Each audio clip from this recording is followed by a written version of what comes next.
সন্ধ্যার নাস্তায় এরকম গরম গরম চিকেন ফ্রাই থাকলে আর কি লাগে। তো হে গাইস, আসসালামু আলাইকুম। শাহিদাস লাইফ স্টাইল পেজে আপনাদের সবাইকে স্বাগত। সবাই কেমন আছেন? আশা করছি সবাই অনেক ভালো আছেন। আলহামদুলিল্লাহ, আল্লাহর রহমতে আমিও ভালো আছি।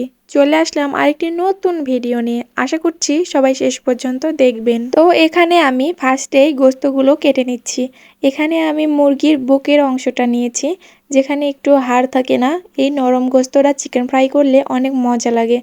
তো একদম পাতলা পাতলা লম্বা লম্বা করে কেটে নিচ্ছি। নেওয়ার পরে খুব ভালো মতন ধুয়ে পরিষ্কার করে নিলাম। এবার পরিমাণ মতো সকল মশলা দিয়ে নিচ্ছি। আদা রসুন জিরা বাটা, লবণ, হলুদের গুঁড়া, মরিচের গুঁড়া, জিরা ধনিয়ার গুঁড়া আর একটা ডিম দিয়ে দিলাম। দিয়ে এখন খুব ভালো মতন মাখিয়ে নিব। একটু সময় নিয়েই মাখিয়ে নিলাম, যাতে মশলাগুলো গোস্তর সাথে খুব ভালোভাবে মিশে যায়। তারপরে একটা প্লেট দিয়ে ঢেকে রেস্টে রেখে দিলাম। তারপর অন্য একটা বাটিতে পরিমাণ মতো ময়দা নিয়ে নিচ্ছি। দিয়ে তার মধ্যে লবণ আর সামান্য পরিমাণ মরিচের গুঁড়া দিয়ে দিলাম। দিয়ে এখন খুব ভালোভাবে নাড়াচাড়া দিয়ে মিশিয়ে নিচ্ছি। তারপর আবার একটু মরিচের গুঁড়া কম মনে হলো, তাই একটু দিয়ে নিলাম। দিয়ে খুব ভালোভাবে নাড়াচাড়া দিয়ে মিশিয়ে রেখে দিলাম। সব কিছু রেডি করে নেওয়া হয়ে গেছে। এখন চিকেনটা ফ্রাই করার জন্য রেডি করব। তো আমি এখানে চিকেন 30 মিনিটের মতো রেস্টে রেখে দিয়েছিলাম। তারপর সেখান থেকে নিয়ে এই তো এখন ময়দার মধ্যে দিয়ে দিচ্ছি। এবার খুব ভালোভাবে আটার সাথে গোস্তটা মাখিয়ে নিব। খুব চেপে চেপে আমি মাখাচ্ছি, আপনারা ভিডিওতে দেখতেই পাচ্ছেন। ঠিক এভাবেই চেপে চেপে আটার সাথে গোস্তটা মাখাতে হবে। তারপর কয়েক সেকেন্ডের জন্য পানির মধ্যে দিয়ে দিচ্ছি। আবার সেখান থেকে আটার মধ্যে দিয়ে খুব ভালোভাবে চেপে চেপে আবার একটা সুন্দর চিকেন ফ্রাইয়ের জন্য রেডি করে নিলাম।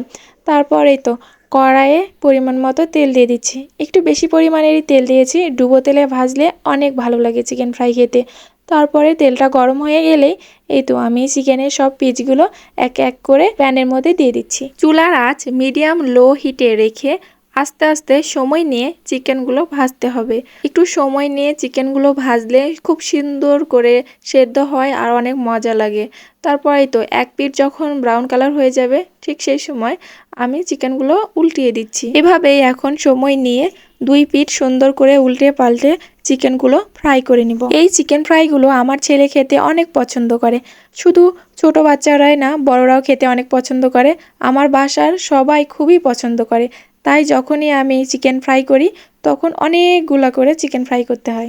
সন্ধ্যার নাস্তায় এরকম গরম গরম চিকেন ফ্রাই আপনাদের কাছে কেমন লাগে অবশ্যই কমেন্টে জানান। এই তো চিকেনগুলো খুব সুন্দর করে ভেজে নেওয়া শেষ। কি সুন্দর কালার আসছে, তাই না? খুবই সুন্দর লাগছে আমার কাছে। তো এই তো চিকেনগুলো ফ্রাই করা শেষ। এবার একটা প্লেটে তুলে নিলাম। তারপর খুব সুন্দর করে সস দিয়ে সাজিয়ে নিলাম। এবার আমার ছেলেকে খেতে দিব, কারণ আমার ছেলে খুবই পছন্দ করে খেতে। তো আজকের ভিডিওটা এখানেই শেষ করছি। সবাই ভালো থাকবেন, সুস্থ থাকবেন। ভিডিওটি ভালো লাগলে লাইক কমেন্ট শেয়ার করে দেন। আর নিত্য নতুন ভিডিও দেখতে চাইলে এখনই পেজটা ফলো করে রাখেন। আল্লাহ হাফেজ।